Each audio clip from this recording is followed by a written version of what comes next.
Good afternoon, everyone. Welcome. It's a pleasure to be with you this afternoon for our panel titled Highlighting Abenaki, UVM Collaborations that Bridge Communities. A special welcome to members of our Indigenous communities here in Vermont, and of course to Provost Prelock. Thank you for being here, Patty. So on behalf of our UVM community, faculty, staff, and students, I'd like to extend a special welcome to the members of the 4 Vermont Abenaki tribes who are joining us in the room and virtually. Welcome. I'd like to begin our time together this afternoon by reading our land acknowledgement. Apropos to the topic of this panel, this land acknowledgement was created in collaboration with the Abenaki leaders. And I quote, "The campus of the University of Vermont sits within a place of gathering and exchange, shaped by water and stewarded by ongoing generations of Indigenous peoples, in particular, the Western Abenaki. Acknowledging the relations between water, land, and people is in harmony with the mission of the university. Acknowledging the serious and significant impacts of our histories on Indigenous peoples and their homeland is a part of the university's ongoing work of teaching, research, and engagement, and an essential reminder of our past and our interconnected futures for the many of us gathered on this land. UVM respects the Indigenous knowledge interwoven in this place and commits to uplifting the Indigenous peoples and cultures present on this land and within our community." End quote. Today, we are here to highlight and celebrate some of the many varied and productive relationships UVM faculty, staff, and students have with members of Vermont's 4 state-recognized Abenaki tribes and other Indigenous people who live in Vermont or represent descendant communities with ancestral ties to this region. These collaborations range from sharing interpretations of archaeological heritage to teaching traditional farming and land use practices to building a deeper understanding of Indigenous culture. Acknowledging the troubled history of UVM's and Vermont's relationship with the Abenaki and other Indigenous people, in the last 30 years, this relationship has been positive and productive and has enriched our community. UVM students, faculty, and staff have been enriched by their wisdom and partnership and have in turn sought to bring UVM's resources to bear in support of the tribe's success. The goal of this panel is to explore a few of these relationships, highlighting some of the knowledge developed and shared as we continue to work with Vermont's Indigenous people to address common goals. Before introducing our distinguished panelists, I wish to take a moment to address our academic freedom and responsibility.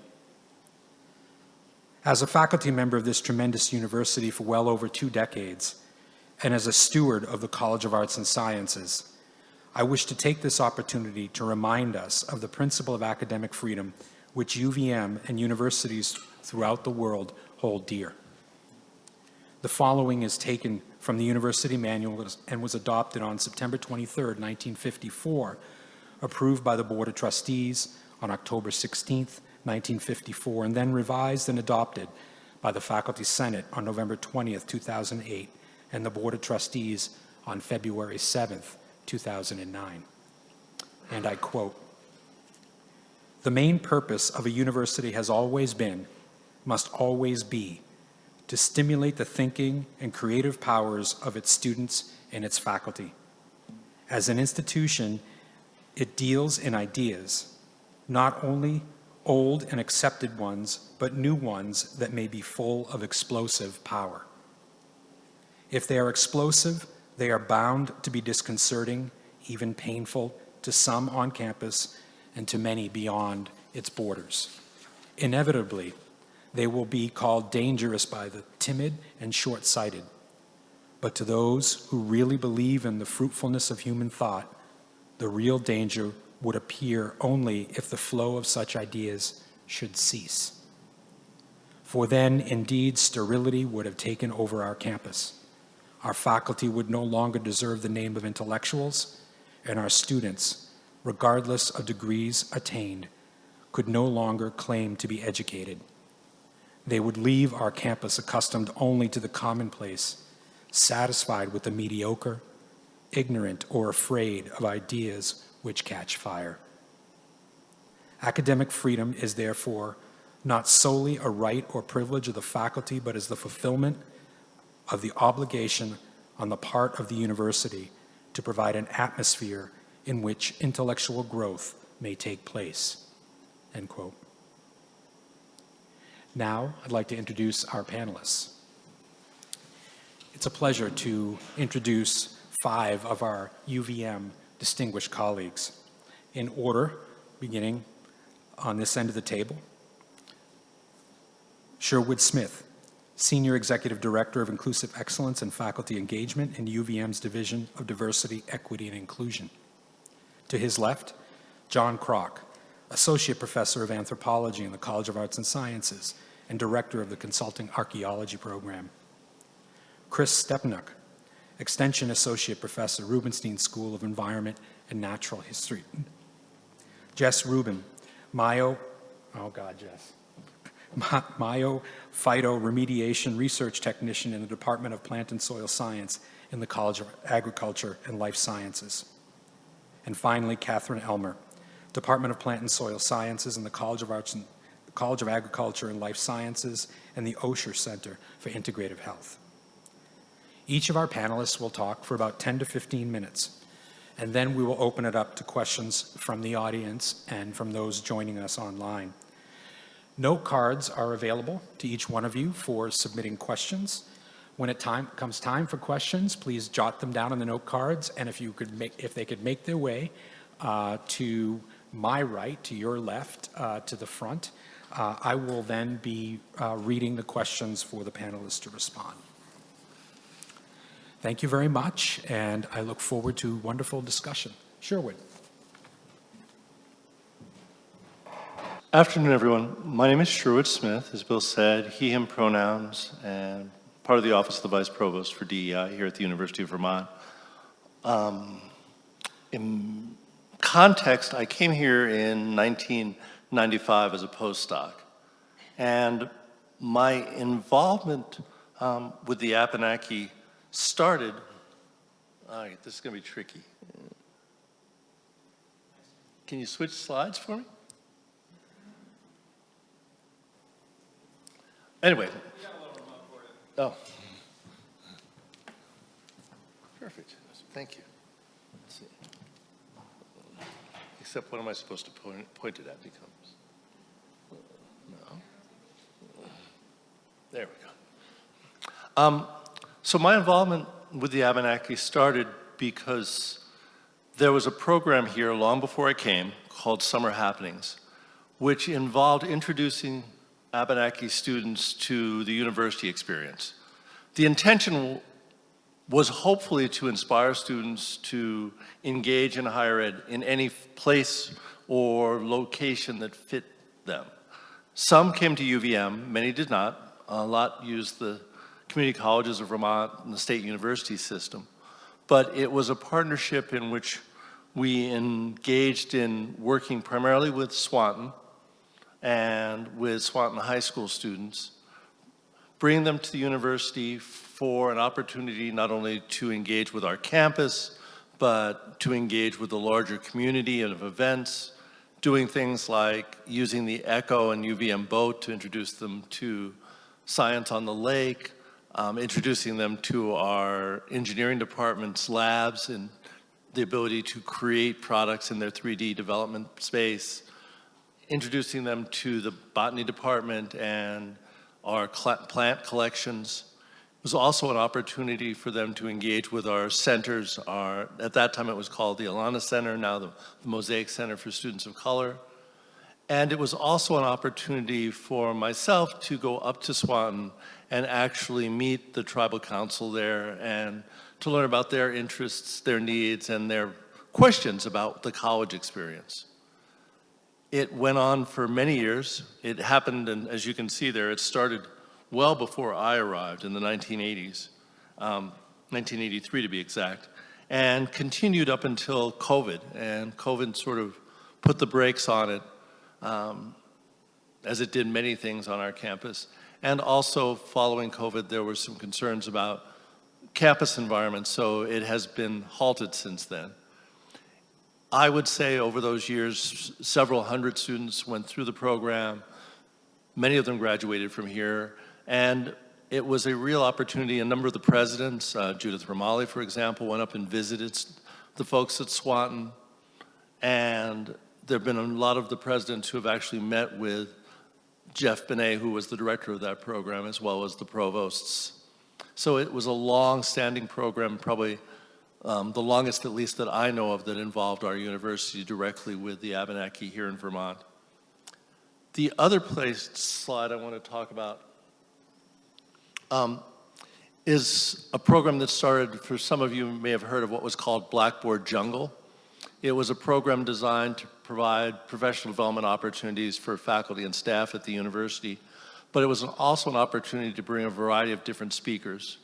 And I had the opportunity to connect with a Diné speaker, Chinoa Ba, and came and did a presentation with another faculty member, Nagesh Rao, for our senior leadership team, but also was an opportunity to bring Chinoa up to Swanton to actually have a meal and meet with the Abenaki.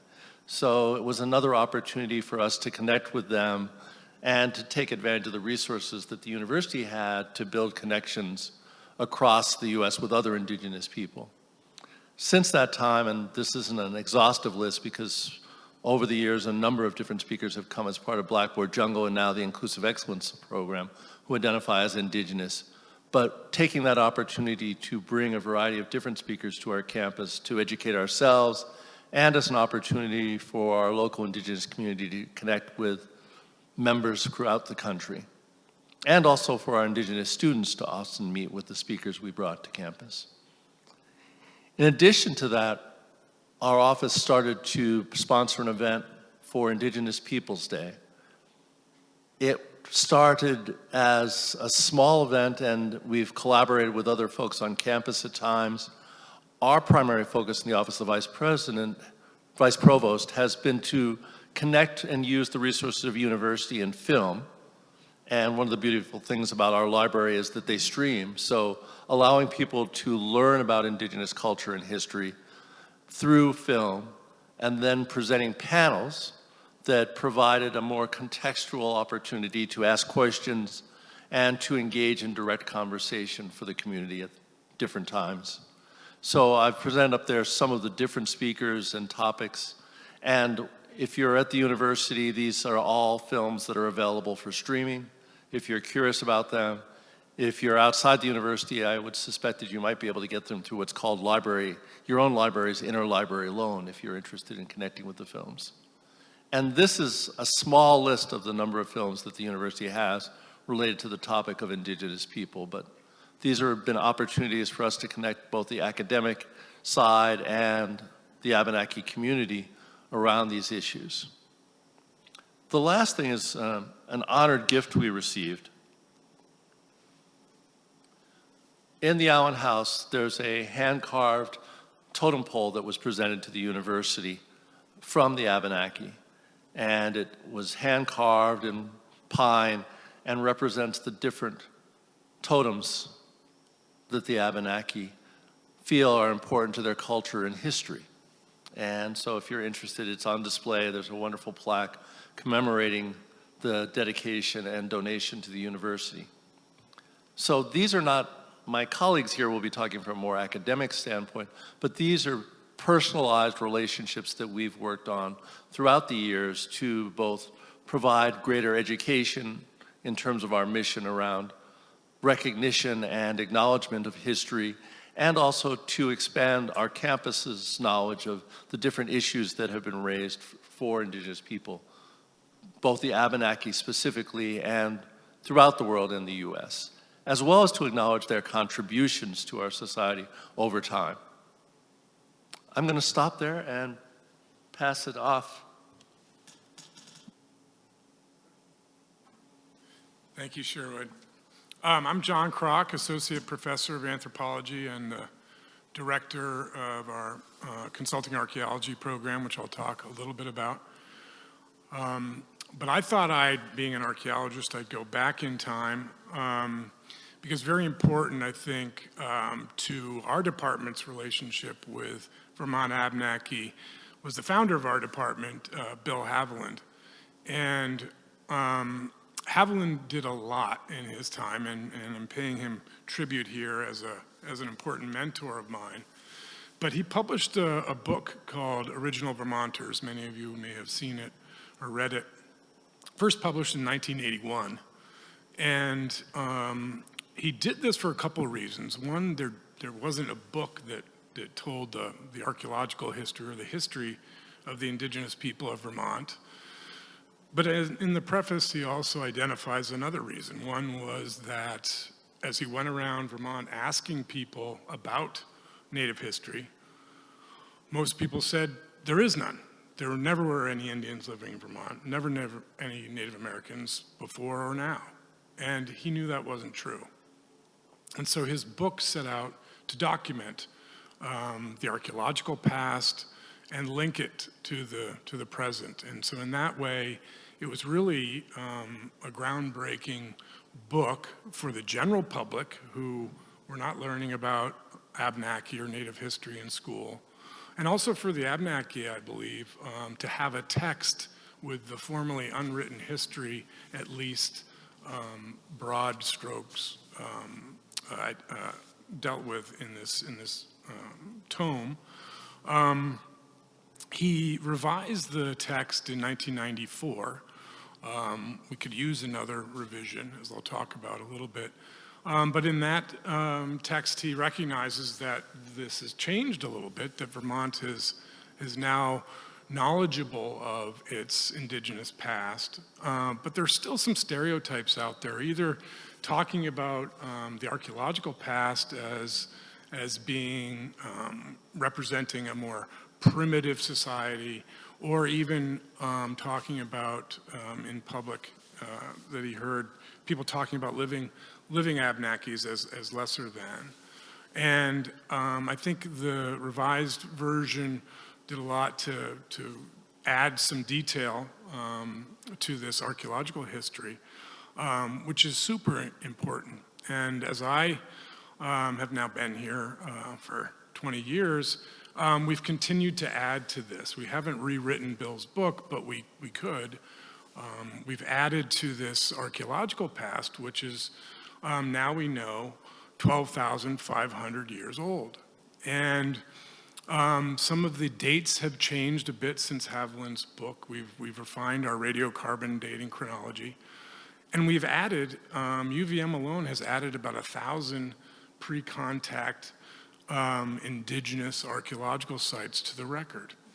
And each one of these is a non-renewable piece in the puzzle, piece of the story of Abenaki history or the ancestors of the modern Abenaki that is otherwise unwritten. And archaeology is really the only means by which we have to explore this past. And so we're adding to this, going back 12,500 years. One of the things that we have done in the past decade are identify sites that were actually occupied during this early period of Native exploration of Vermont at a time when Lake Champlain and the Champlain Basin was home to a saltwater ocean connected to the Atlantic via the St. Lawrence River.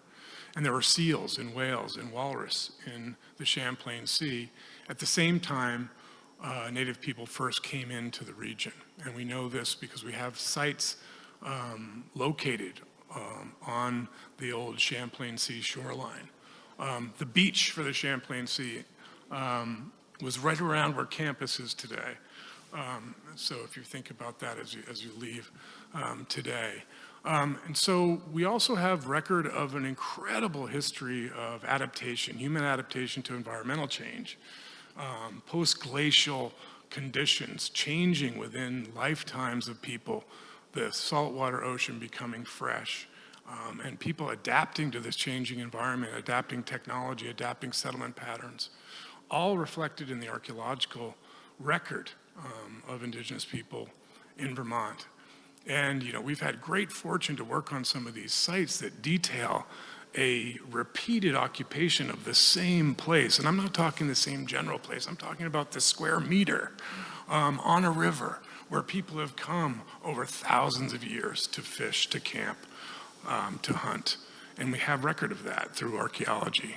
And we're trying our best to get all the details. We have pretty poor preservation in Vermont for archaeological deposits, but we do our best to squeeze as much information out of the plant remains and the food remains that we recover and the stone tool remains that we recover to try to piece together this. Again, it's an unwritten history.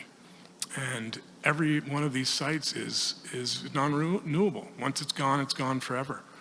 And a lot of the work that we do is made possible through state and federal regulations, and federal regulations that require public monies, if they're going to be spent on a new highway or a housing project, that this area needs to be investigated, so we're not destroying our heritage, destroying our indigenous heritage, which is part of the nation's heritage, obviously a greater part of the nation's heritage than any other.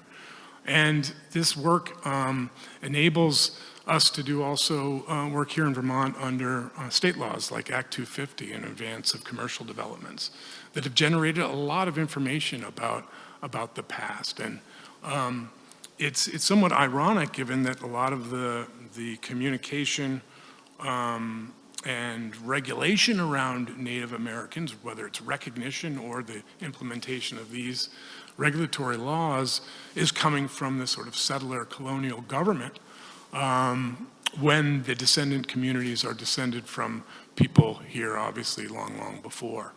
But I think it's the goal of some of this work is to do our best not to destroy important parts of the past, important parts of Native people's past, including here in Vermont.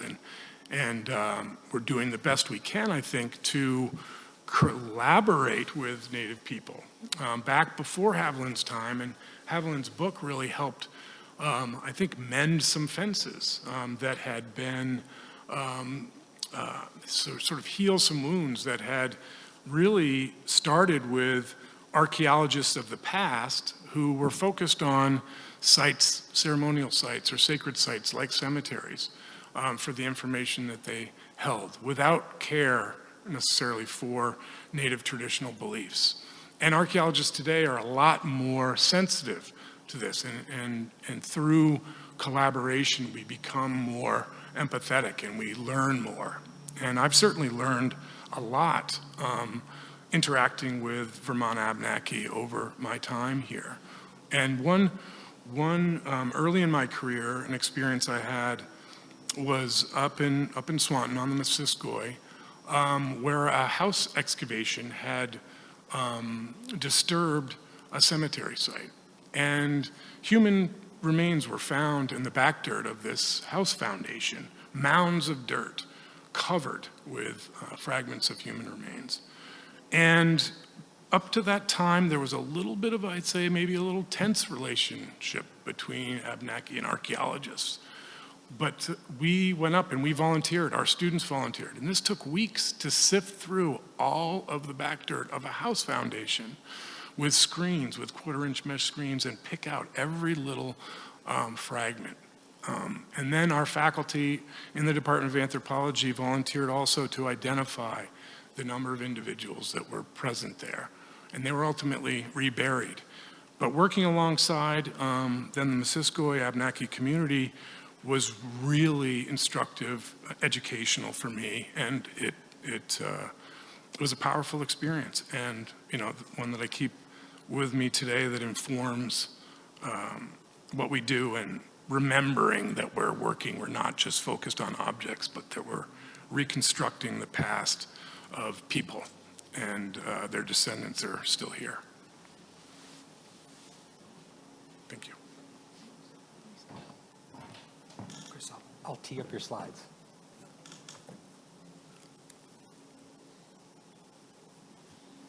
Thanks, Bill.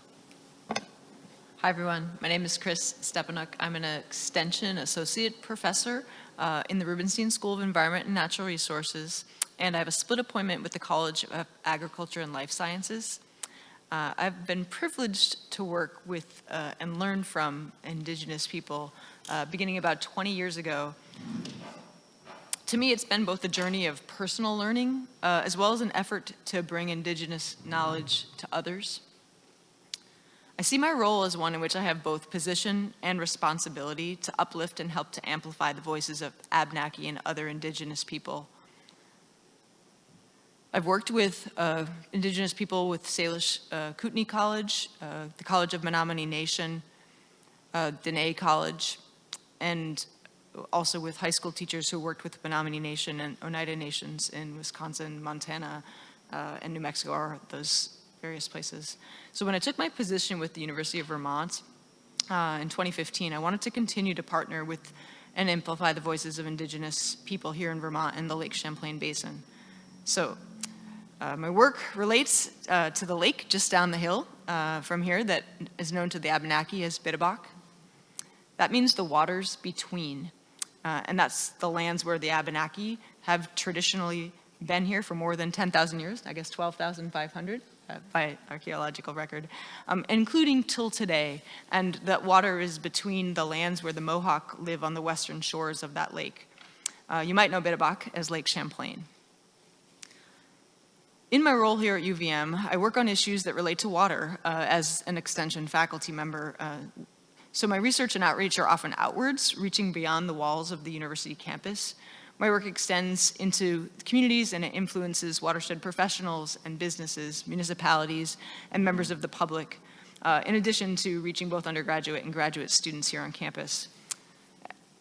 As you'll hear as I continue to talk, some of my work and the work of others that I champion to support is also carried out such that it reaches Abenaki and Indigenous people through partnerships with Abenaki people.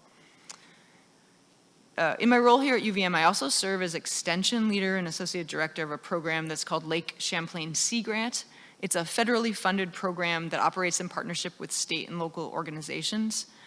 We support about 20 outreach staff, and we fund 4 or 5 research projects every 2 years. Collectively, our staff and these research programs develop and deliver science-based information that's intended to benefit the environment, communities, and economies of the Lake Champlain Basin. It's in these roles that I have a leadership privilege over the work that we propose, the funding we seek, the partnerships we form, and the voices we turn to inform our work. And it's with this lens that I collaborate with the Abenaki people here in Vermont. I've been privileged to partner with Abenaki leaders, tribal members, and other Abenaki and Indigenous people over the past 8 years. If you don't know, the Western Abenaki are called the people of the dawn. They live on the eastern edge of North America, generally speaking, and they're the first to see the light of day in this place that they know as Indakana, where they've lived for more than 10,000 years.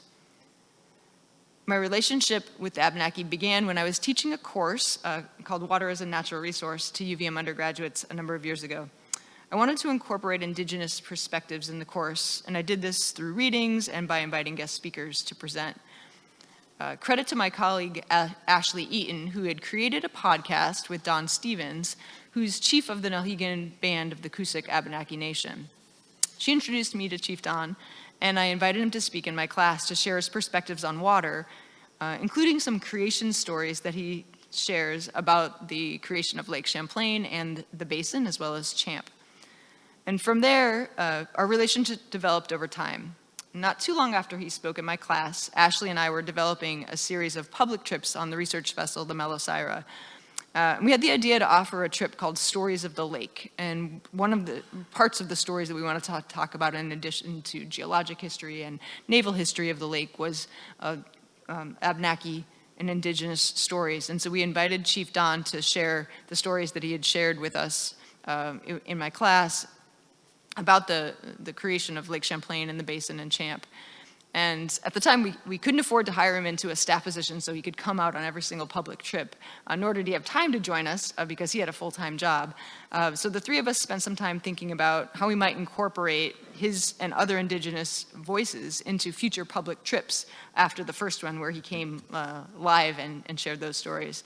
And we wanted to be able to also reach Indigenous people through the work of Lake Champlain Sea Grant and UVM Extension in our watershed education programs.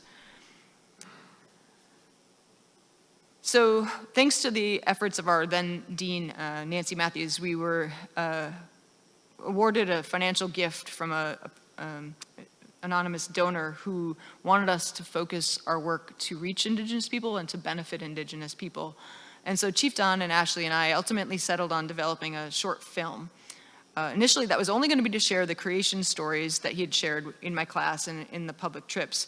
But the more we talked, the more we knew we wanted to incorporate a variety of Indigenous voices into our watershed education programs. So we opted to expand the message of the film, and Chief Don reached out to others in his network across the Abenaki tribes in Vermont, men and women, chiefs, elders, and those from younger generations. We hired Vince Frankie with Peregrine Productions to gather their perspectives and compile these into a cohesive message. This film came to be known as Nebi, Abenaki Ways of Knowing Water.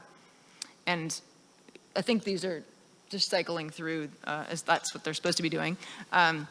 You can watch that. It's a 10-minute film. If you don't know, Nebi means water in Abenaki. And the film's 10 minutes long, and it incorporates the voices of numerous Abenaki people. We've used it through the Lake Champlain Sea Grant and UVM Extension in our public trips and our youth watershed education programs to, again, introduce these creation stories of water and to understand traditional Indigenous perspectives of water as life from chiefs and members of Vermont's Abenaki tribes, including the Nulhegan, Missisquoi, and Elnu. I learned from them, and I hope others have also learned or will learn about the idea that water connects all things. Water connects us to what has been, to what is now, and to what will be. That places responsibility on us to be stewards of the water. Chief Don has also included the film in the Abenaki display that he has at the Burlington Airport, and thus its message has reached many local travelers and those from other locales alike. In addition, Vince created a longer film and extended versions of these creation stories that Chief Don told, and Chief Don has used these to share and preserve these stories within the Nulhegan Abenaki tribe. And then I mentioned that I not only want to be able to amplify the Abenaki voice, but also to reach Abenaki and Indigenous people through our watershed education programs. So the first thing that we did to attempt to do this was, again, working through Chief Don's network, was to identify and hire a student who had recently graduated from college as an intern to assist with our education programs. She developed an educational lesson about the use of plants as natural dyes, and she engaged youth through programming that she offered with our staff and watershed knowledge and her knowledge as an Indigenous person. Another way that we've reached out to Indigenous people through our watershed education programs in partnership with the Abenaki, and it relates to what Sherwood mentioned, is we hosted the Abenaki Summer Happenings program on the research vessel, the Melisira, over 2 summers. Third example of a partnership with Vermont's Abenaki people was in 2022. We worked with the Vermont Department of Environmental Conservation to host a panel discussion during which Abenaki tribal members shared their perspective about water. This included Chief Don, Rich Holshoe, and Melody Mackin. They shared their knowledge about water as life, and they worked to help participants in that discussion understand how we are both a place, and that place is us. And you can watch the panel discussion using one of the links here as it passes by. It's a picture of Rich with a link, go.uvm.edu link. To help our Lake Champlain Sea Grant staff and our partner organizations understand the impact of European settlement in Vermont and eugenics on Abenaki people, Chief Don has provided multiple educational sessions, including one that he calls Lines and Not Circles for our staff. That's available. I don't have it on the slides, but if you were interested, I have that presentation recorded as well. Other examples of the work and partnerships with the Abenaki people, I've worked on projects funded by the Lake Champlain Basin Program, and another project, we were doing a flood study with the International Joint Commission for Lake Champlain and the Richelieu River, and also in my work with the Lake Champlain Sea Grant. We continue and make it a point to seek Abenaki and Indigenous input to inform our programming efforts and recommendations. Melody is a member of our program advisory committee. Chief Don was before. I'll tell you, he was earlier a member of that. And we have Indigenous perspectives. We try for our research panels to invite Indigenous perspective. One example from the Basin Program funded project, we were working on a public perception survey where we wanted to explore people's knowledge of a bunch of things about the lake, but one of those things was aquatic invasive species. And the Indigenous representative on our advisory committee, Judy Dow, she pulled me aside one day to share how out of line calling something an invasive species was to her religion, which predicts this coming together of animals where there's respect for all living things.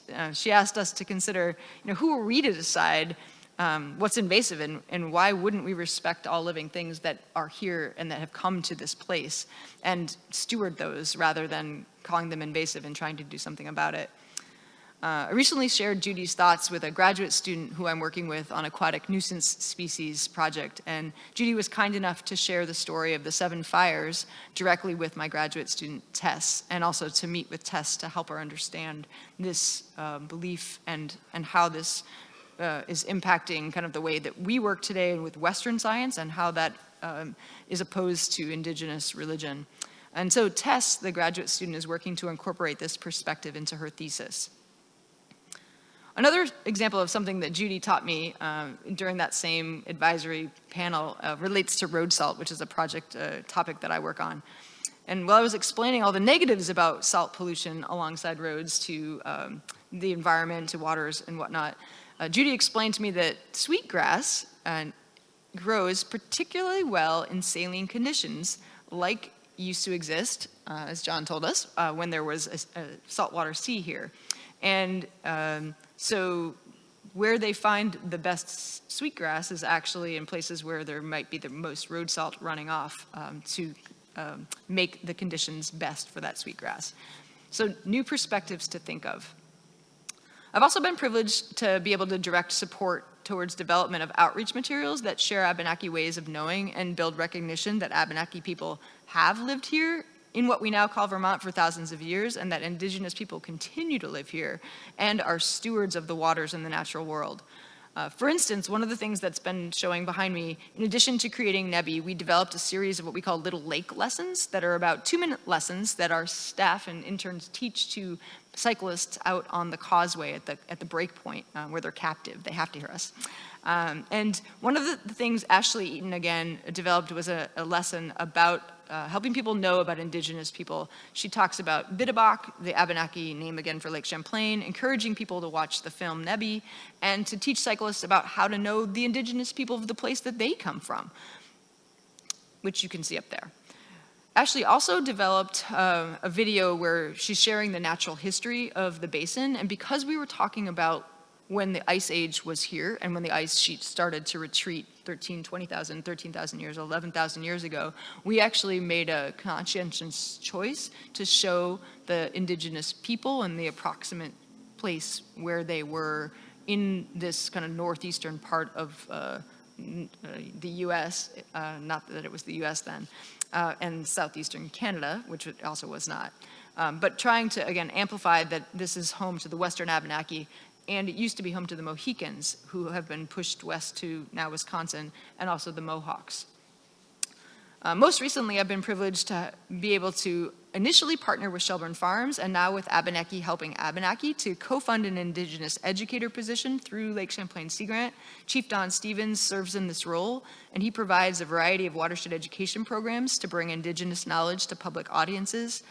For instance, he provides education about maple sugaring, about the Snow Snake Games, and Indigenous Peoples Day. He also works towards addressing food insecurity among Abenaki tribal members and others. While our funding doesn't support his full position, I am proud to be able to support him to provide education in a variety of ways. And you can see one of the slides here has the website for the Nulhegan Abenaki, where he is the chief again. One final collaborative project I wanted to share is currently underway, again with Chief Don and our Sea Grant staff member, Anna Marcheseau. It's a sign that will share Abenaki place names like Bitabak, along with art that depicts the historic uses of water by Abenaki people, as well as current day activities of tribal members. The art, and it's one of the slides, was developed by an Abenaki youth. And so we're proud to be able to share that students' art with the Burlington waterfront. So in closing, I'm grateful to those in the Abenaki community with whom I have partnered and that I hope to continue to partner for their willingness to share their knowledge and to share their wisdom and their perspectives. They've benefited not only me as a learner, but also our watershed professionals, youth, families, higher education students, and travelers. So thanks.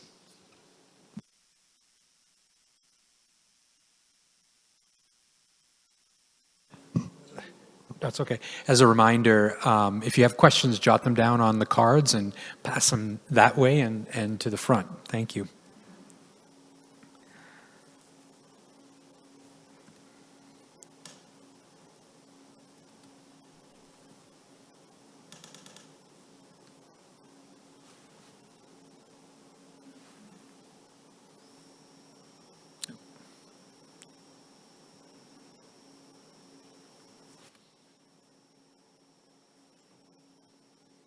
Good afternoon.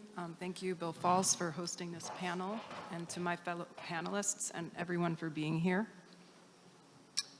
My name is Jess Rubin, and I serve as a mycophytoremediation research technician in the Plant Soil Science Department here, and I also serve as a restoration ecologist, an environmental scientist, and an educator in this bioregion. When I think back to when I was an undergraduate at Cornell University in the 1990s, studying ecological literature with a minor in American Indian Studies, I was schooled by the indigenous people I was working with then in Haudenosaunee territory that the most important thing I could do in working with indigenous people was to learn where I came from, to learn about my ancestors, and to embody their ways and revitalize their ways so that I can move through the world with integrity. And I'm still working on that, but in that process, I remember being exposed to a lot of the complex terms that we're hearing today, both on campus and in the news concerning identity politics, and just remembering my ancestors' teachings about finding that narrow bridge and sticking true to it. So it is in that light that I'm going to share about the work I'm doing in an effort to bridge the scientific community and the indigenous communities with humility and reverence. So fast forward several years, I was a public school science teacher in Vermont for 6 years after my first master's at Antioch, and I was humbled by the reality of how students were not being exposed to enough of the solutions that I felt the next generation needed. It was more of the problems. And so I left that full-time teaching career and founded MycoEvolve, an ecological resilience service dedicated to earthworks education and research, and soon realized I needed a lot more training. The field of ecological restoration, which I entered, I learned from scholars, is much more aptly deemed ecological reconciliation, because technically we can't bring back the 90+% of indigenous people that were killed and displaced, nor their lifeways, nor return the species and ecosystems that have been damaged, but we can reconcile that slowly through generations. And so I was very grateful to be able to return to academia in the Plant Soil Science Department here and earn my second master's. And through that process was very grateful to all the funders that supported me to be able to establish a restoration project at Shelburne Farms dedicated to attempting to restore degraded riparian buffers for lake health and trophic health and social health. And in an article that Dr. Joseph Goras and I published in Restoration Ecology, we highlight a lot of the pre-colonial history of the site assessment, including the book that you referenced by Haviland. And in that also, we invited the ecological restoration community to consider according to their 9 criteria here, which deem an ecosystem restored, to add 2 more criteria. And the one I have here in yellow is recognizing the need to repair the social injustice that accompanied the ecological devastation. So namely, I'm referring to focused on colonial agriculture, and not only what it did to the soil and the underground networks and the trophic web, but also to the communities of people who were living here and their life ways. So I'm just going to move into the science for a moment. Within the ecological restoration field, the subfield that I work in is mycoremediation.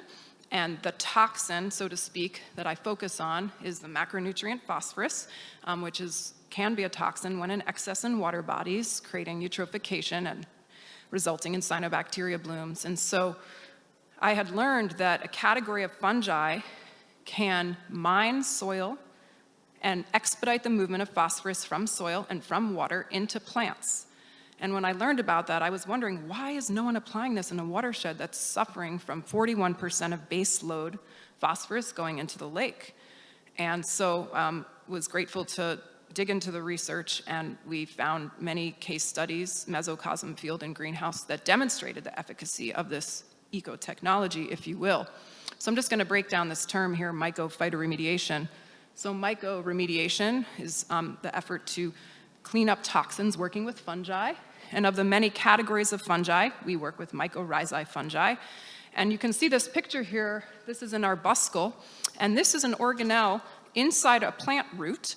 And this organelle, a very similar organelle, was found in 406 million year old Rhine chert. And it's in the Devonian era, going back to geologic time, when plants were moving from water to land. This is an ancient symbiosis that has been throughout time and is not always mutual. It can be parasitic, but nonetheless is a very real relationship. And so the 2 types of mycorrhizae fungi that we work with are ecto and endo, because those are the types that you most commonly find in agroforestry ecosystems. And so this idea that mycorrhizae may expedite the movement of phosphorus out of soil and water into plants. And that article talks about the legacy of devastation that has created in most places in the Northeast this legacy phosphorus situation through the land practices of the colonial community. Phytoremediation, this is where the plants come in, cleaning up toxins with plants. So basically, the idea of that mycorrhizae funneling that phosphorus into the plants, and you see here a coppiced meadow willow. And so the form of phytoremediation we're practicing is phytoextraction.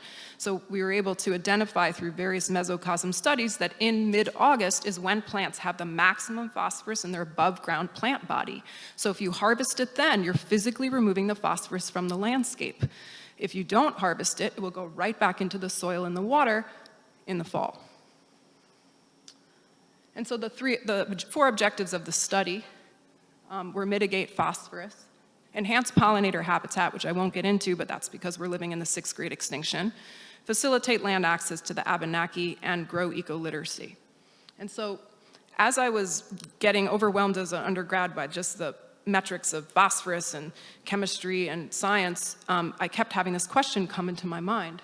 How can this research begin to reconcile injustice to the Abenaki? And so through a grant with New England Grassroots Environmental Fund, we were grateful to work with Alno Byway, a local 501c3 dedicated to revitalizing Abenaki heritage. And we were grateful to the clan mothers for conducting this rematuration ceremony on the shores of the lake Orchard Cove right at our research site. And this sort of set the precedent of reminding us that we are in collaboration. And I forgot to mention that when I was an undergraduate and I received that instructions from the indigenous elders I was working with, and as I began to learn about my own roots, I developed a sort of bifocal lens of navigating through the world, if you will. One of them as a woman with white skin, and that's a tremendous privilege, especially being part of academia, and there comes a big responsibility with that to leverage that to create equity for all. Second lens is my ancestors. I'm a living remnant of a much more robust people that are mostly not here, and trying to revitalize that tradition and keep following a lunar cycle based on the agricultural cycles of our peoples, and to keep that going while trying to participate in this mostly Western colonial framework of society. And so with that bifocal lens, I realized just that these collaborations were essential in order to prevent our work from just being neo-colonial.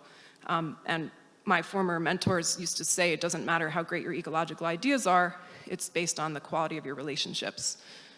So with that, this plant palette, you can see 88% of it is edible, medicinal, and utilitarian to the Abenaki. And why that's relevant, because the Abenaki are harvesting these plants at the time that they have the maximum phosphorus uptake. And if you want the geeky science on all this, we do have a publication coming out this or next week in MDPI Sustainability that has the 4 years of data from our pilot. And in that, we were able to quantify the phosphorus uptake in various species, and through that you can attempt to quantify how much phosphorus could be removed if you imagine around the whole watershed people did this and cyclically remove plants. Obviously, they're perennials, they're gonna regrow, and you're not gonna harvest all of them because we wanna think about overwintering birds and invertebrates and such. And we learned from our Abenaki elders and working with Carol McGranahan, a mentor to me, the importance of only harvesting a quarter for these very reasons. And so we did run up into the boundary of science and deliverables, and then old world values of taking care of the whole. And we're certainly not going to remove the amount of phosphorus we would if we planted a willow plantation and cut it all down. That's a much higher amount of kilograms per hectare than if we do cyclical. But if we do cyclical, we will have many more generations of Abenaki harvesting and pollinators and children able to grow and live in these ecosystems. So this term rematuration, these are actually definitions created by Carol McGranahan, and here she's teaching with me at a mycology summit this summer at Wheelock Mountain Farm. And you can see that it's really about returning to a way in harmony that I would suggest everyone in this room, everyone listening's ancestors did practice, and we all have in our DNA. And really about restoring these relationships that were severed, repairing the intentional disappearance of the indigenous people and their lifeways, weaving traditional and cultural knowledge, reuniting the land with the original stories, and particularly uplifting and revitalizing the role of women as the cultural bearers, the land medicine tenders. And I'll say I've worked with many Abenaki over the years in various projects, and the women in particular have been incredible mentors to me, and very similar teachings that my own ancestors practiced, which has been really interesting and humbling. As I watch myself try to fit into Western society and take on many of the colonial values that are appalling to both my ancestors and other ancient people. Here is a picture of Abenaki children through an after-school program called Circle of Courage, learning from Carol and Brenda Gagne how to make elderberry syrup from elderberries from our plots.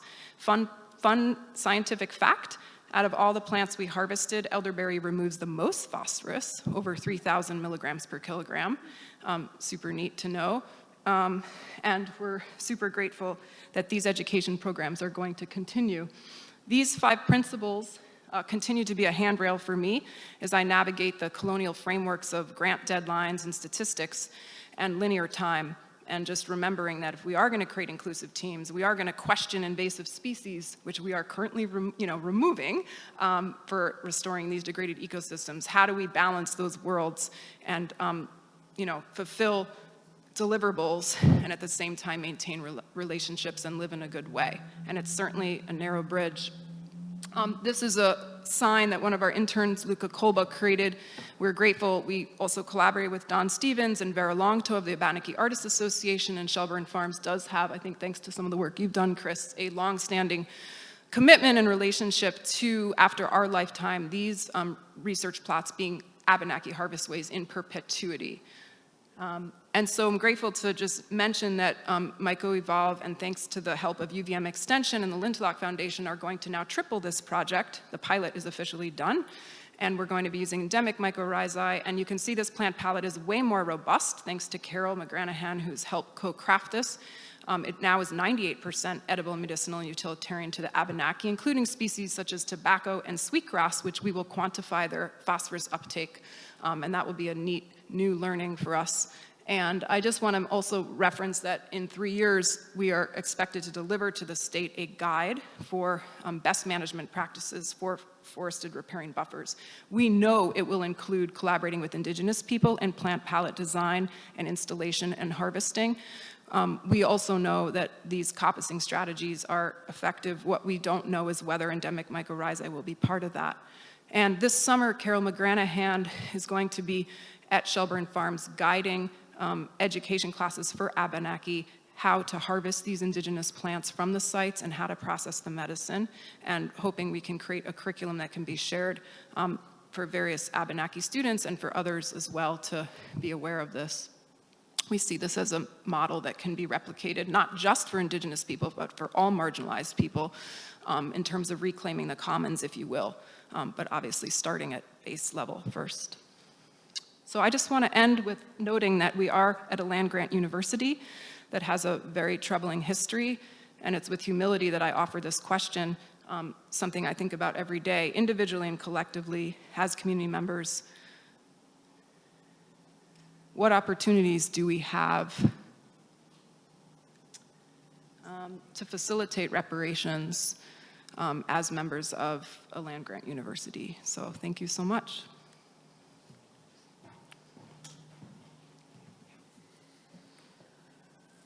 Thank you, everyone. It's really great to be here and just hear the richness of the work that's happening. And some of us are really just hearing about it as we listen to our colleagues right now. And thank you all for sticking through this. My name is Catherine Elmer. I'm part-time faculty in the Plant and Soil Science Department, and prior to that, teaching in the Environmental Studies program for many years. I also have been participating in the Osher Center for Integrative Health and their curriculum development for over a decade, and am also a health coach in the Comprehensive Pain Program. And I came to UVM 19 years ago as a graduate student and have kind of found my way, a meandering path at the intersections between planetary health and human health. I'm a clinically trained community herbalist. I am co-director and founder of Spoonful Herbals, which is a local nonprofit. And much of my work that I want to speak about today is the teaching that I do, given the responsibility of being a white-bodied person on stolen land, teaching traditional knowledge. And the importance of sharing the knowledge that doesn't just come through a Eurocentric or colonial lens. So in that spirit, I also want to name that I identify in my pre-colonial ancestry, European ancestry, as both Nordic and Celtic. And as Jess shared, it's really important to me to show up in solidarity with Indigenous people by connecting to my ancestors that also lived with the rhythms of the landscape. And I've studied matriarchal European traditions, goddess traditions, for over a decade, and I also have some training in the Path of Pollen, which is an ancient Celtic tradition that was preserved as an oral tradition through beekeeping. So I've got my little bee mug right here, bees. And I also just want to name that the plants are always with me, and the plants that wanted to come today were sweetgrass in this hydrosol and white pine. So I wanted to start kind of where I started at UVM with a quote from Aldo Leopold. And I grew up in an environmental household in central Vermont with the Sand County Almanac on my family's bookshelf. And this quote, "We abuse land because we regard it as a commodity belonging to us. When we see land as a community to which we belong, we may begin to use it with love and respect." And I start with this quote because it's coming from one of the founders of the conservation movement, and there's a lot of truth to this quote. It also was taught to me in graduate school as a rather progressive statement. And part of the way that I work with my students, I teach a summer and fall course in plant-based healing medicine, is unpacking Eurocentrism. And I think this is a really great example of something that may seem progressive in a Eurocentric academic environment, but of course this principle is known to Indigenous people all over the world. And we were coming back to it in the 1950s. So just sit with the significance of that. And many, including me, believe that looking to the wisdom of Indigenous people in this time of planetary crisis and health crisis is an essential step. So that's what we're here to do. So I teach briefly my nonprofit organization, which my students partner with in service learning projects, is really dedicated to connection to the landscape, bringing back these traditional skills, bringing back the principles of the honorable harvest, and honoring all of our herbal traditions. And the responsibility to teach through a critical theory and uncolonial lens while acknowledging that many of us are coming to universities through Eurocentric training is central to my courses. And I want to share the classroom climate statement. This is something that I send to students before we even get in the classroom together. I do a kind of a pre-course survey, and I ask them to read and respond to this statement. This course is taught by a white, queer, femme, cisgendered herbalist of European descent. Herbalism, when conducted by white herbalists with ignorance of Eurocentrism, institutional racism, Black, Indigenous, people of color, BIPOC histories, and cultural appropriation, runs the risk of contributing to racism and perpetuating harm. Herbalism can also be a movement to combat oppression and dispossession, and to heal the fragmentation and unworthiness created by centuries of settler colonialism and capitalism on this earth. This course strives to introduce and encourage the practice of herbal medicine through this critical lens every day. And I ask students to respond to, I've read and understand the classroom climate statement. I understand that my race, ethnicity, cultural identity influences my worldview, and therefore how I might respond to course materials and the experiences, perspectives of other course participants. I am committed to being curious about these dynamics, accountable for any unintentional harm I may cause, and will work to deepen my awareness. And I ask students to agree or disagree or to contact me with questions. And so through my teaching, I live through this question, and this is a living question I hold everywhere, thank you, in all of my work. So how can I practice and model herbalism and earth-based spirituality with integrity as a white settler on stolen land? And it's a living question because I'm always trying to answer it. I'm always trying to have more integrity in my process. And a big part of this is exploring erased history, so doing this on my own and doing it with my students. And part of teaching through a critical lens is the vulnerability of not always having the answers. So we model that and we engage that together. And in my preparation as someone who teaches undergraduates, there's a really important process that happens in undergraduate education of moving beyond black and white binary thinking towards the nuance and the gray and the black and white. So I'm trying to cultivate those critical thinking skills.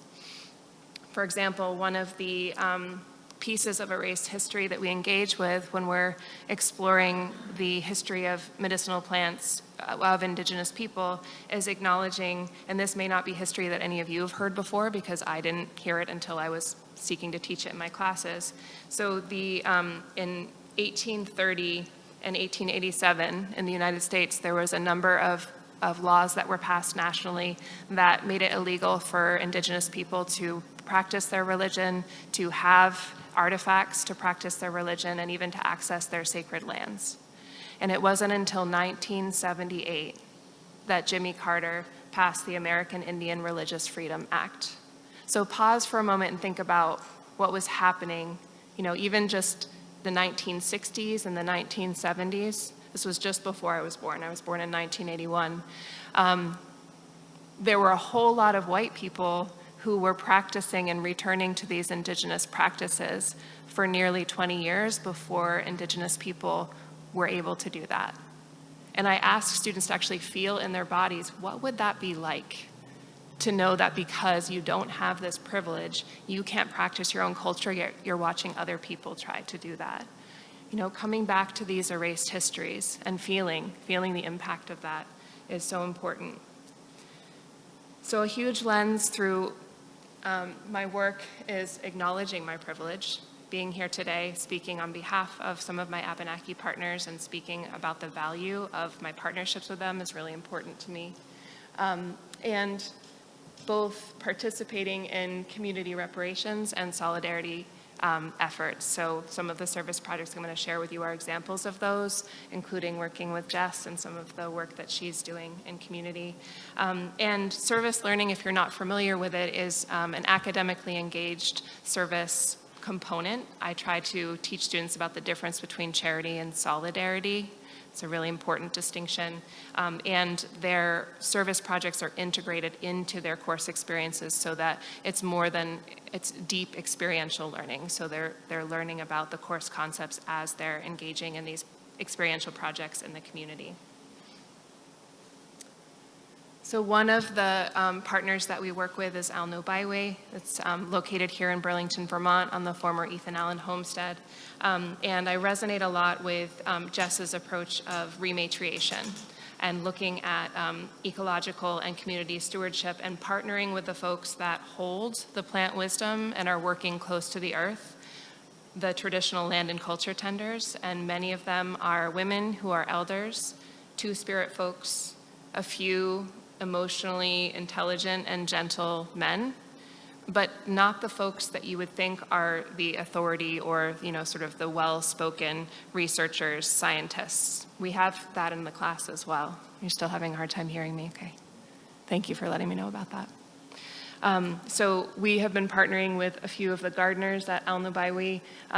We do a lot of plant sharing. So this garden here is a number of the plants that we have donated to their plots, including a new agroforestry buffer that's going in. That's going to include food plants as well. And just to give an example of one of the more recent projects with working with Holly LaFrance, there's a huge plot of sweetgrass. And sweetgrass is a traditional sacred plant of the indigenous people of the United States. We read Robin Wall Kimmerer's book, Braiding Sweetgrass, in our class. And the braided strands of sweetgrass, which I think is maybe my next slide. Yes. The 3 braided strands of sweetgrass represent body, mind, and spirit, and that humans and communities are considered whole when those are braided together. And I think it's an important moment to just notice that at universities, we tend to overemphasize the mind. And so weaving the body and spirit is something that I'm trying to bring into my classroom experiences as an effort to uncolonize. And sweetgrass as a plant has always been one that I associate as a sacred indigenous plant. Even though I grow it, I never sell it. I always offer it as gifts, and I prioritize giving it as gifts to indigenous people. I learned just last year that the range of sweetgrass actually extends across the whole northern hemisphere, and that in the Celtic Isles, where my ancestors are from, it's called holy grass. So I have a little nugget of thought that perhaps sweetgrass was also something that my ancestors used ceremonially. Even though I'm not going to claim it as my plant, I think it might actually be a harmonizer and a weaver and a healer in deeper ways than I thought at one point. So this past fall, I had a group of students working with Abenaki and the gardeners there, and Holly LaFrance, who's an Abenaki elder and a descendant of a midwife and herbalist from the Missisquoi region. We harvested sweetgrass with her for the day and had this big pile of sweetgrass, and she looked at it and she said, "It's going to take me a few weeks to braid all of that." And I said, "Well, do you want to teach us how to braid it? And I'll bring it back to my classroom of 40 students, and we'll braid it in an hour."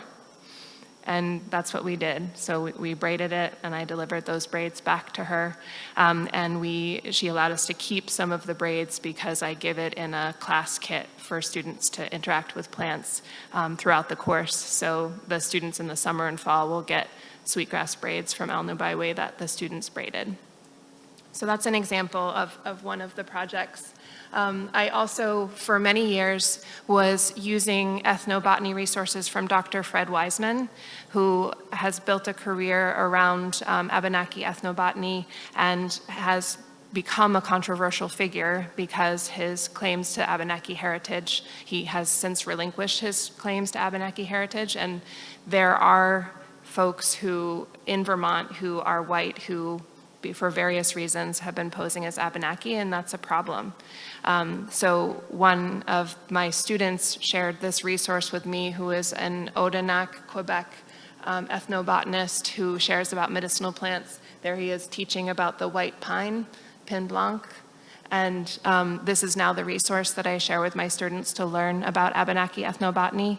And I think it's an important process to update our sources. And I talk with my students about the learning that I did with Fred Wiseman and Abenaki ethnobotany and how I've sort of changed my sources to align with, more information about what might be a more valid or a better source. I also have collaborated for many years with Carl Broken Horse Keeler. This is a workshop that we teach together in the community. And Broken Horse is Haudenosaunee descent, Seneca specifically. He grew up in the Finger Lakes region of New York. And I wanted to share this work because it's one of the deepest ways that I collaborate with an Indigenous colleague. And as Chris was sharing with the lake, we also share land with, we also are very close to the land that is traditionally, or so-called New York, where the Haudenosaunee people live. So this is an example of a workshop where we both teach about how we would make medicinal salve or healing salve. And in his training, he learned the Ojibwe practice of using very similar herbs to what I would use, but putting them in Crisco, because many folks where he was learning about herbalism couldn't afford olive oil or other forms of medicine. I think traditionally they would have used animal fat, but now they're using Crisco. And I think it's really important to share the different ways that medicines are made in different parts of the world, and also the ways that colonialism has affected access to high quality plant medicine making materials. In the way that I was trained, I used beeswax, and kind of the sacredness of the bee shows up in European styles of plant medicine and in a lot of my training. So in these classes, we offer both. I also wanted to name that, well, this is the next piece that I want to talk about.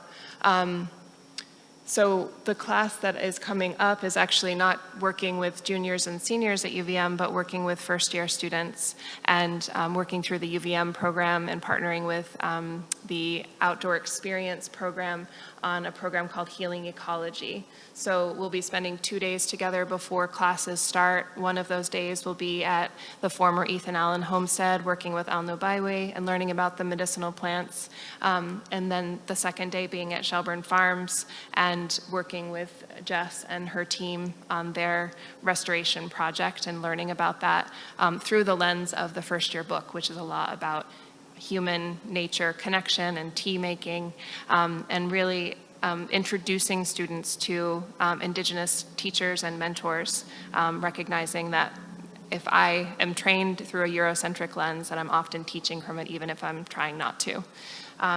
And I did want to mention that one of the other contributions that I've made on campus with support of Indigenous people is a medicinal plant garden at Jeffords Hall. And during the growing season, there are interpretive signs that are sharing a little bit about the plant and how they're used medicinally. And when I know the Abenaki name, and I've been collecting the Abenaki names, those are also on the signs. So I invite you to go and check those out. And I think, yeah, so ending with Carl Broken Horse Keeler and a quote from one of his publications: "An aware and knowledgeable public is the greatest weapon against cultural and archaeological genocide." And I really think this is a really important moment in UVM's history to consider the historical erasure that has occurred.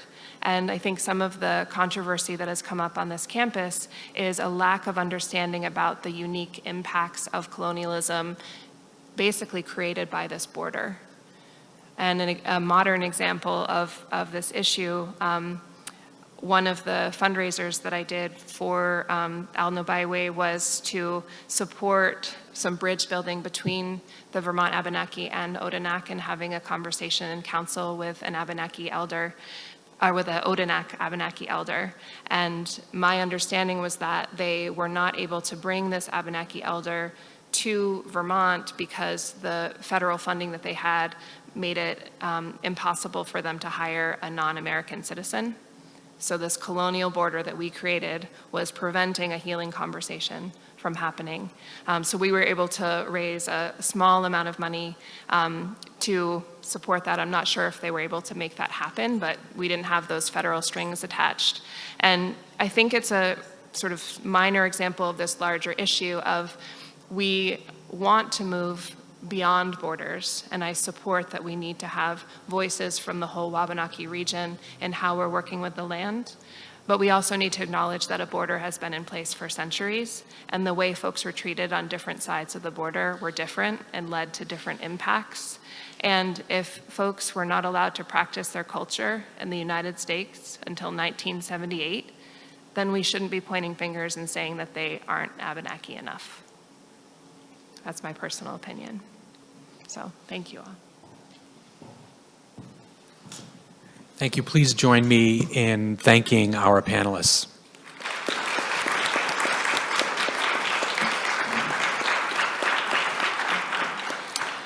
We do have some time for questions. Again, if you wouldn't mind passing your note cards with questions up to the front and to your left, that would be wonderful.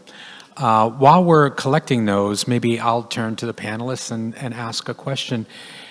One of the things that continues to strike me, but struck me in each of your comments, is just the generosity of the Indigenous people that you've interacted with. And I wonder if you could just reflect a little bit on that generosity and how it's impacted you and the students in most cases that you work with. So please, anybody?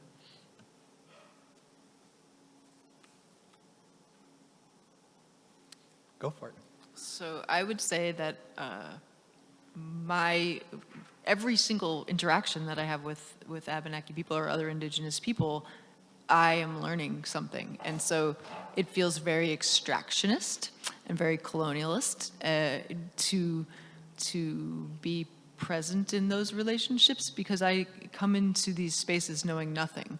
And Chief Don has been one of the people who's helped me understand a lot of things. Like a couple weeks ago, he shows up in my office with some corn and he's taking out a seed and explaining how that used to be harvested. So I really feel indebted to each and every person, Indigenous person, Abenaki person, who has been willing to share their knowledge, knowing that me and likely many others are coming from positions of no knowledge or very limited knowledge. So it's a very giving space that they exist within.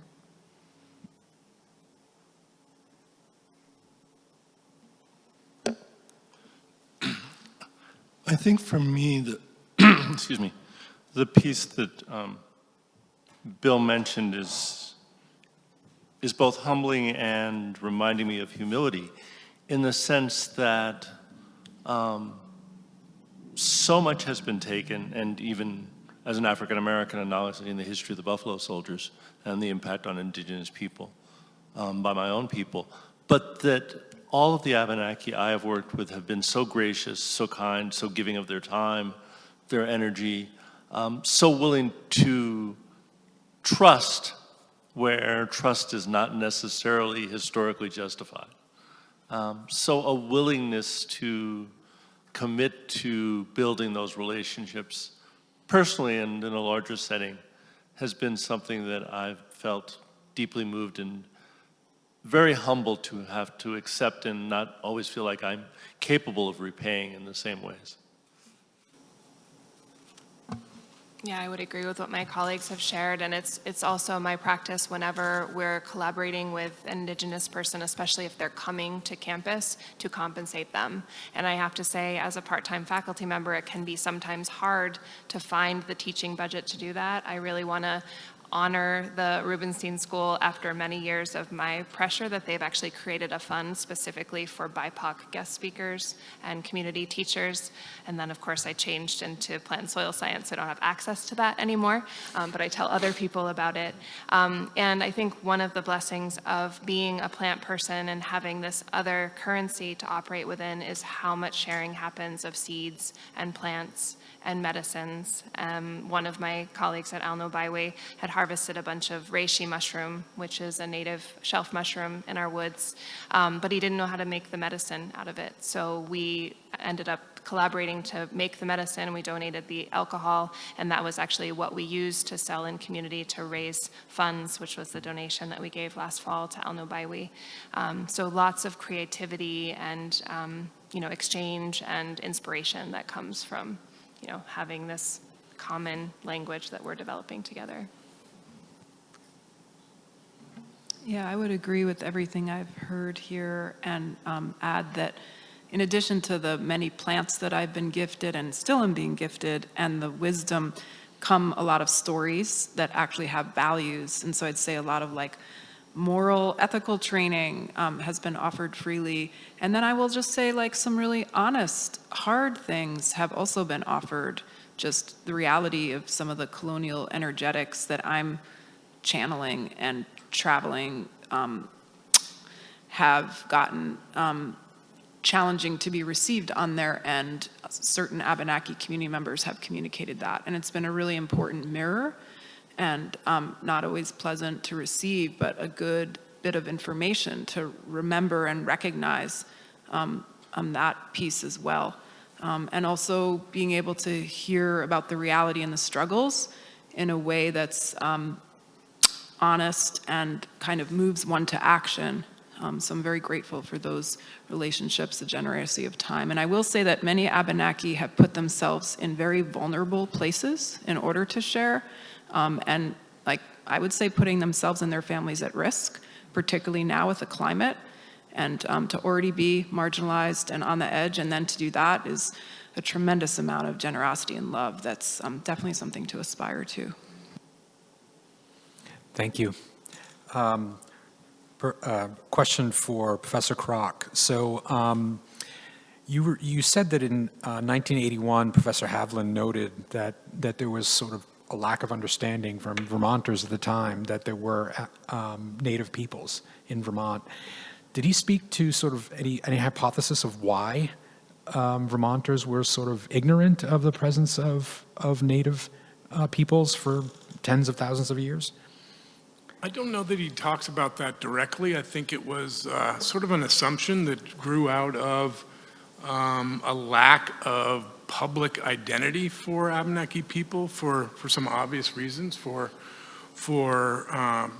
being persecuted and not having a sign out and not raising their hand as Native American people because it wasn't beneficial at all. In fact, it was detrimental. And I think he saw that as part of a real bias in the public eye that he was trying to address, and some of it just sort of snowballed into an assumption that there never were any people here, and so and that was reinforced by public education that did not focus on indigenous heritage as part of Vermont heritage, and so I think it was the beginning of trying to change that, but it's still an ongoing process. Francis Parkman, the historian of New England, wrote that there were no Indians in Vermont or Massachusetts in the 1840s or 50s. When the Abenaki name guided him around northern New Hampshire when it was easier to nonetheless. And he was the expert. And many others.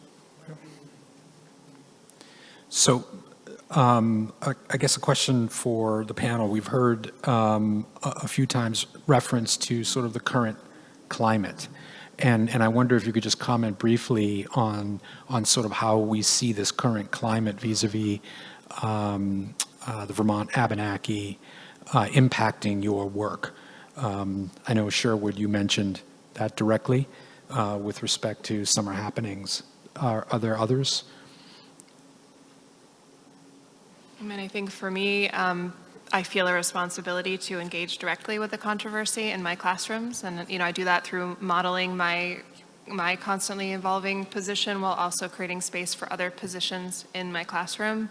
And I think, just this particular dialogue about what was published about the history of the Abenaki, we at the university have to be very careful with equating what has been published as what is real, especially when it comes to voices that have been historically underrepresented at the academy.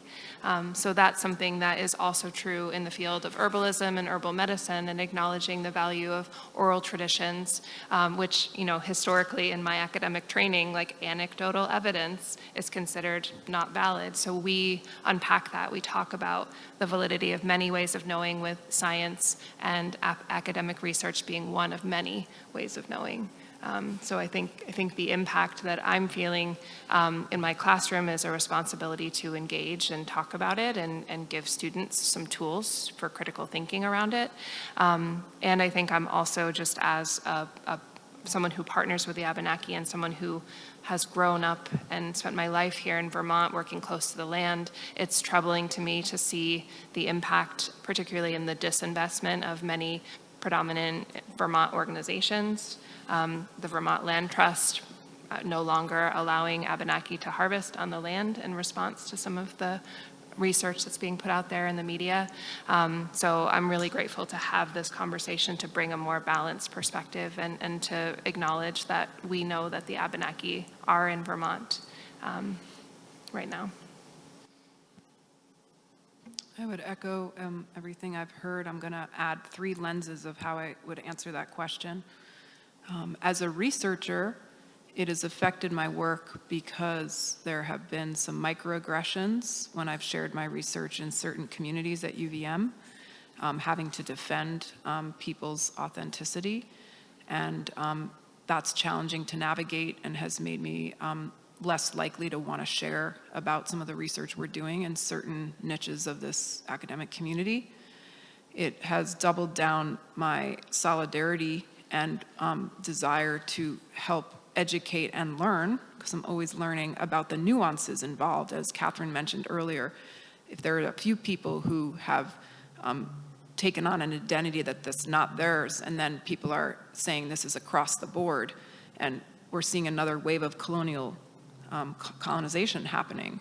And so resisting that, honoring people's humanity, and Carol and I just co-published another scientific paper together, and as Catherine just mentioned, a lot of formerly what Carol had shared would be considered anecdotal, but helping in the scientific community model how Indigenous knowledge is as valid, if not more, than certain previous papers written by other scholars. And so being able to do that, and then I would say as an educator and land practitioner, some of my colleagues do work across the border with the Abenaki, and there's a few projects that we've been invited to participate in, as long as we were not working with Vermont Abenaki.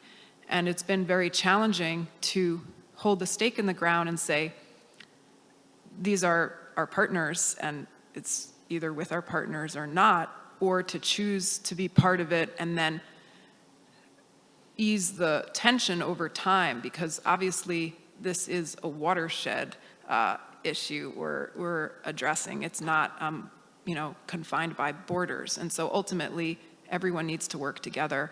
But I think that there is sort of like a patience and humility, and kind of a more careful way that I've had to hold the work and share the work and navigate, because there are people who have a lot of anger and aren't always so kind and supportive about this. Thank you. Question for John again. Are there any archaeologically significant sites here in the Burlington area?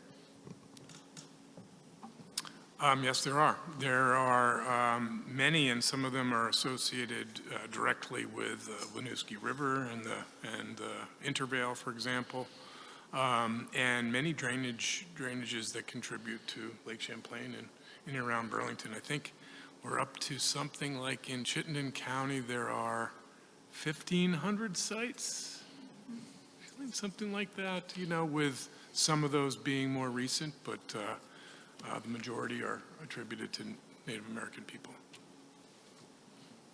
Great, thank you.